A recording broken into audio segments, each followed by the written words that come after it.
Rakim Etelson Myers, that pretty motherfucker, Lord Flacco, aka ASAP Rocky, and his new album, Don't Be Dumb.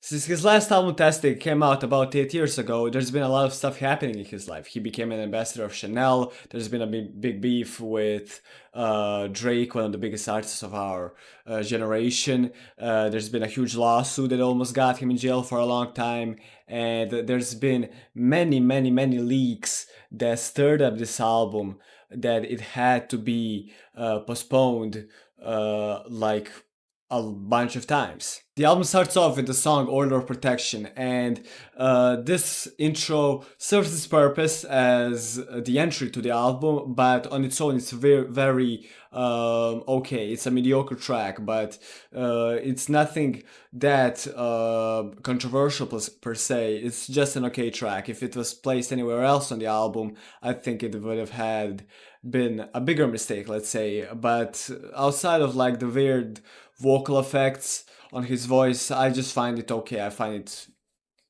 passable, and it does prepare you for the album in some way. It gets you excited. The next track, Helicopter, released as the second single, and the first time I heard it, I wasn't too crazy about it, but with more and more listens, I just came to appreciate the track more and more. And I love its braggadocious energy and how confident Rocky sounds on it. I also love the P.D. Pablo homage that he pays on the chorus, and that homage interpolates the chorus from his song Raise Up, but it's different enough where it still feels fresh and original and not outdated, but it still does the job as an homage. I really appreciate what he did with it. I don't think you see those kinds of borrowing in hip hop that much in that sort of way and that sort of quality. But I'm not the fan of the song completely that I think I could have been, because the second verse, let's say, is very short. It kind of feels like a bridge, and I'm not talking short as in short in lines. It just feels kind of underwhelming, like it's building up to something that never comes. Because after another chorus, the track ends, and I know there was supposed to be a third track, and Cardi was supposed to be featured on it, but I assume, didn't clear it in time. Like he didn't clear his verse for last year's Ty Dolla $ign album, and I don't find that like verse that was leaked that exciting and good. But I still feel like it would have been better if he just put something after the second chorus, either him to write another verse or some other collaborator or Cardi himself again. So I think this is the better way to do it than keep the Cardi on the third verse, but I just feel kind of underwhelmed because the song kind of ends pretty quickly. It's like 2 minutes and 10 seconds, and I feel like it could have been much better, but I still love the song. I don't feel like it's pulling it back too much. Like, I'll still listen to it. I just kind of feel like it could have been a lot bigger, a lot more exciting, and not like and another solid Rocky track. The next song is also very upbeat and braggadocious. It's the fourth track, Stolen Afloat. It comes after a short skit, but the skit itself isn't anything crazy special, but it's okay, it doesn't like take the runtime too much, and I find this to be one of my favorites on the track list. It's very addictive. The flows are so interesting, and it's one of those songs that really like turns you up. It's such a nice vibe. It's so positive in a way, not positive in the subject matter, which we'll get to, more positive in its delivery, its energy. And the subject matter is just dissing Drake, but in the same way that he dissed Drake, let's say on last year's Trunks or 2 years ago's Show of Hands by with Future and Metro. He dissed Drake on him stealing other people's flows and styles, which he's known to do. Also, he disses him on Drake allegedly getting BBLs, and I feel like you gotta say allegedly unless you might get a lawsuit. The song itself is very good. The whole Drake this isn't anything spectacular that you've never heard before. It's good. And I feel like all these publications that are trying to make it something so much bigger than it is, it's kind of silly, you know. We kind of all expected Rocky to diss Drake on this album in some way, but I still find the song very amazing. It's one of my favorites on the tracklist. It's my second favorite on the tracklist. The next track, Stay Here for Life, which features Brent Faiyaz. And Brent Faiyaz is the main reason, in a way, why this track is my favorite. He delivers these beautiful, heavenly vocals. They're so soft, they're so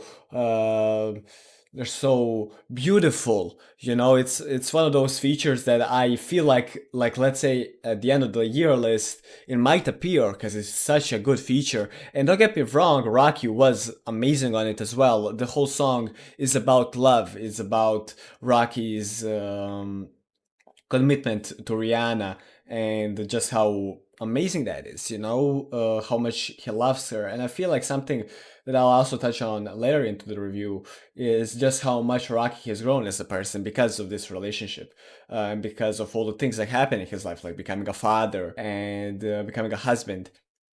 It's amazing to hear Rocky be so loving, you know. And then there is a slight switch into the song.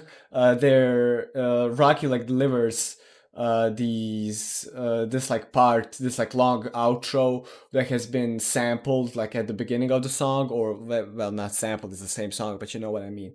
And it kind of sounds like a sample of like Juicy J or 3 6 Mafia that I first time I heard it I thought was, and I don't find the whole switch anything spectacular. I just find it okay. It's cool, but I will let it like slide per se because the song is so good, and the outro itself is still okay. It just kind of I feel like it's unnecessary. You know, the song is maybe 5 minutes, and the last minute and a half is that. I don't think that was really needed, but it is what it is. You know, I think still it's a fine song. The next song is also about love. It's called Playa, and it has Rocky in a very unique way bragging about being in such a good place. You know, he's bragging about being with Rihanna, with a beautiful woman, you know, but not in a way that some other artists might. He brags in a way that he just lists off his blessings and how amazing it is to have them, you know, the kids, the relationship, you know. He's not having problems with women he has been in the past with. He's not having new friends in his company.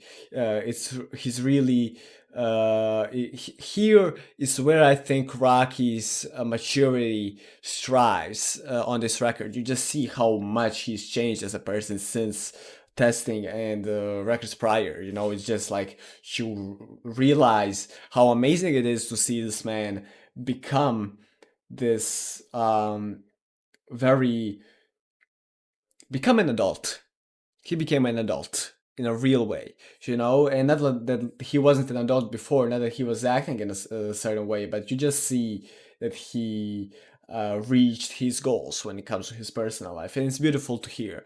But with all that said, I still don't feel like I will revisit this track as much. I just don't find it something, not in a way that it's not relatable, even though it's not, to me at least, more in a way that I understand what it does, and I think it does it well. It just isn't for me in a way. I don't feel like I'll be revisiting it as much. It doesn't do anything for me.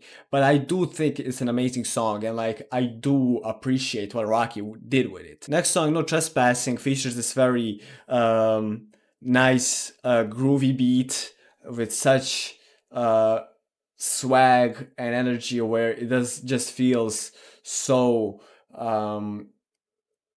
cool. It's a cool beat. I feel like this is how I hear cool in my mind, but I feel like when once you hear the song and once you hear what it has to offer in its chorus, and let's say the first verse, it kind of just stays flat, and that flat line is high somewhat, but it just stays high. There's nothing it happens in the song. There's no memorable part outside of, yeah, that's the song that has this cool beat. I wish either the song had, let's say, a feature on it, or Rocky just doing something more interesting, that maybe wrote more memorable verses, because his verses on this are okay, they're passable rap verses from Rocky.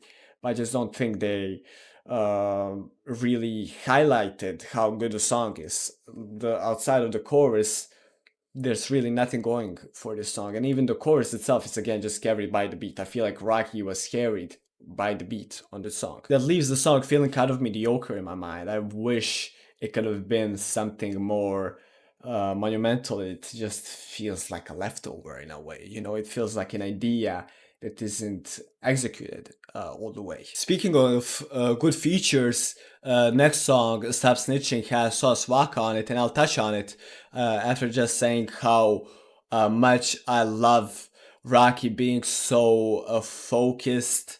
How much the song is focused, it's not all over the place like Rocky sometimes does, and that's on this album later on. It has its theme of no snitching, and it stays with it, and it stays with it good.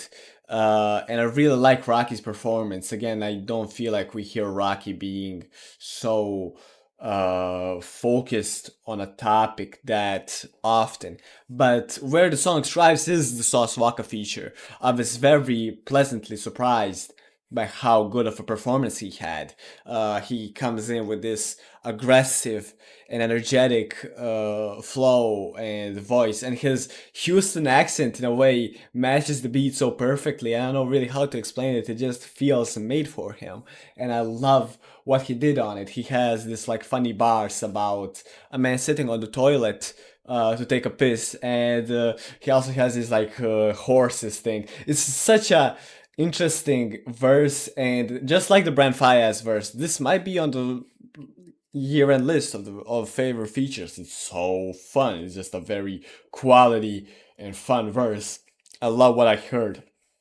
And last year, I remember Sauce Walker dropping a project with Dan Mexican OT around this time, maybe a bit later. And I remember how much I felt like Virgil was held back because of Sauce Walka. I felt like Sauce Walka was the worst part of that album, and I am so surprised that he was able to deliver a performance like this. I'm very happy for that. And I know he dropped the project after. I haven't heard it, but I just hope he continues like this and continues delivering these like amazing performances, because I really feel like this brings Sauce Walker back to me in some conversation, because I just think that, hey, he still got it. He can do something crazy. Let's look out for him. Let's keep an eye. I mentioned unfocused songs, and the next song, Shut the Fuck Up, is the prime example of that. It has a Rocky and this hip hop group Slay Squad rapping on this very chaotic, all over the place beat. I just very, very dislike it, and their deliveries are so weird. But something that at least I can say for this song, yeah, the production is weird, it's scattered, but I can say that I can appreciate this line from one of the Slay Squad members. His name is Brahim Ghost or something. I'm sorry if I'm mispronouncing it. About Haitians eating pets, and that calls back to a claim from the PDF bigoted dictator Donald Trump from 2 years ago's debate with Kamala Harris, and or Kamala Harris, I'm sorry, about whatever he was racist on stage, just like his whole party is. And I love that Rocky, even though this isn't coming out directly from his mouth, isn't somebody who is going to shy away from criticizing Trump.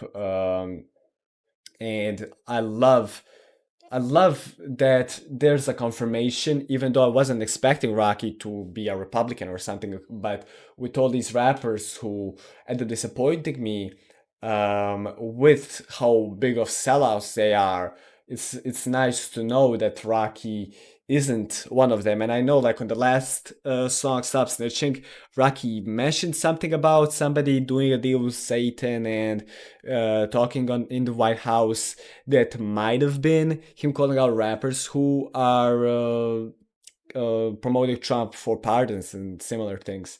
And mind you, Rocky has a history with the fascist himself. Trump apparently got him back from Sweden when he was arrested, but I remember Rakim talking about that, just kind of being just him making the situation even worse, just last longer, because it wasn't that big of a deal, I guess. And Trump just made it about himself. But with all that said, the song still sucks. It's an awful song. It's my second least favorite on the track list. I think this is one of the worst songs I ever heard Rocky attach his name to, and I'm very surprised that this made it past the whiteboard. The next song, Punk Rocky, was released as a single first, and I loved it when I initially heard it. I love it now. I love that this is one of the, I guess, things that Rocky was talking about on the rollout about genre bending, because he was talking about being in all these different genres, and we'll touch on that later because he did branch out into more stuff later on. But I still love the track. I find it's influences from, I guess, indie rock, from pop. Interesting. I find it as a very, very great song. I just feel like me personally at this moment in time in my life am not as heartbroken as I usually am. So maybe if I was, I would like the song maybe a bit more, but I still look forward to it in those times. I'll keep it in mind. I'll keep it in mind. Next song, Air Force, Black DeMarco, is my least favorite on the track list. It's so again, chaotic, all over the place, unfocused, scattered. It doesn't feel like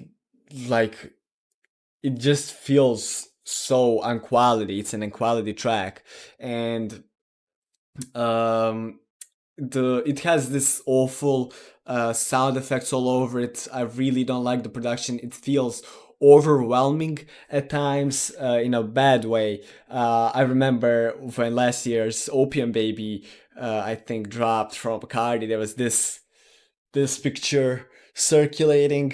And that's how I felt listening to this song. I just find it atrocious, and there's these switches to singing parts on the chorus, and the beat switches and everything, and it's so bad. It's such a bad it's such bad melodies. I am surprised that Rocky was singing so bad. I think his singing was always okay. It was fine. I don't know if this is the first glance of Rocky's singing voice being long gone. I don't think that's true. I think he pulls off his singing voice maybe sometime later and before on the album. But it's just very surprising that this stayed on the track list. This is, I think, the worst song I've ever heard Rocky made. And I've revisited his catalog very recently before this album drops, so I'm really confident when I say this. I think this is his worst song he ever made. The next song, Whiskey Release Me, is another very mediocre song. It's very short. It could have been longer. There's not much to add about it outside of it just being okay. What I can add is the false advertising of West Side Gun's feature, and just this album has so much of that false advertising when it comes to features. There was supposed to be Bossman D-Lo. He was just sampled. Thundercat just had a few vocals on the beginning of some track. It's really like surprising that this is how they use West Side Gun. Like, West Side Gun is one of the, I wouldn't say best rappers right now, but one of the most unique, and he is an amazing artist. He is an amazing rapper. I think his prime has passed, but I think he still has a lot to offer. So after him just appearing on the intro and interlude on last year's JIT album, I hope West Side Gun doesn't become like the new Diddy, because for everyone unaware, Diddy was for maybe like 10 years an artist who will just drop interludes and ad-libs and similar stuff to on other people's projects. And even though I don't want anybody to think I'm condoning Puff in anything he's allegedly did or proven he did, he is an incredibly talented artist, and I always felt that he was used in this way for the coolness factor, the same way I feel like West Side Gun is maybe used now, and I hope that's not the case. I hope this is like the last or second to last time that West Side Gun appears on the mainstream project, and it sounds so uninteresting. On the lighter note, the next song, Robbery, is an incredibly silly, funny song. I feel like there are people who took this song way too seriously. I don't think it was supposed to be taken like that, because it has this like very old jazz like production, but not jazz in a way that maybe somebody would associate with, I don't know, McKinley Dixon or Kendrick Lamar or whoever. It's more something that sounds like it could have come from like an old Disney cartoon. It's very animated, and this is one of those songs that I really hope gets a music video, because Doechii and Rocky on here go back and forth rapping about these silly things and just being silly, and I just really don't take it seriously. I think they're on the first listen I was kind of confused by it, but I kind of put it in the same category as last year's Young by Lil Sims. It's just a silly little song. I don't think it's supposed to be all that serious. The next song is Don't Be Dumb / Trip Baby, and I think this is where I think is appropriate to just point out how much of this album just feels like the most underwhelming parts of A$AP Rocky.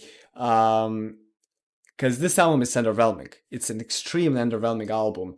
It has this like beat switch, and the first half is a nice half. It's, again, the whole song is about, again, Rocky's commitment to Rihanna and how much he loves her, which is very good to hear, don't get me wrong, and I'll get to why it is like that later on. But I just feel like here on this album you hear just how much Rocky became, I don't want to say a legacy artist because he's still pulling numbers, but in a way just an artist who is not able to pull off something insane anymore. You know, I've compared this song to, let's say, Jukebox Joints from 10 years ago. Did you hear that beat switch and these two beats, then compare it to this? It's such a far away comparison, you know, it makes no sense. Like, this one song is so much better than the other, and I feel like even though this is one of the better songs on the album, just shows how much I might have expected from Rocky this time around. And maybe that's to my own detriment, because he hasn't released an album in a second. But I just feel like it could have been much better. And I feel like once you get into it, really there are no songs that really showcase, wow, Rocky is such an amazing musician anymore. You know, and I'll get to it later. Let me just wrap it up with Black Song, The End. And I think this is also, it's extremely seeable how much Rocky has changed when it comes to his artistry, the quality of it. Compare this song to Back Home from Long Live A$AP. And they both have similar themes. They both have features on them. They're both 3 verses long. They're both outros. Compare these two, and you can just see how much better Back Home is compared to The End. And I think this album is really about that, how underwhelming it feels compared to Rocky's past catalog. And even though this song, for example, did have a cool will.i.am feature, and Rocky was rapping about racism and global warming and school shootings, you just see how much the quality has gone down since his past projects. And I want to compare Rocky right now to Jay-Z. Jay-Z, between the Black Album and 444, dropped many releases, and they were still extremely commercially successful. And between those two albums, there has never come anything close to touching anything past Jay-Z, not including the Volume series and, you know, like Jay-Z's best work. Even though American Gangster per se is a good album, it doesn't come close. And I think this what Don't Be Dumb to me is. Don't Be Dumb is fine. It's passable. But compare it to any of his past projects, you just realize how there is no reason to go back to it. Why would you listen to this when you can listen to this full bodies of work of just amazing songs? You know, you can find your 2, 3, 4, 5 gems on here, but once you do that, is there anything left for this album? Because this album is not full with trash songs. It has maybe 2 or 3 of them. It's just full of mediocre songs and fine songs and just stuff like that. I find this album to be okay.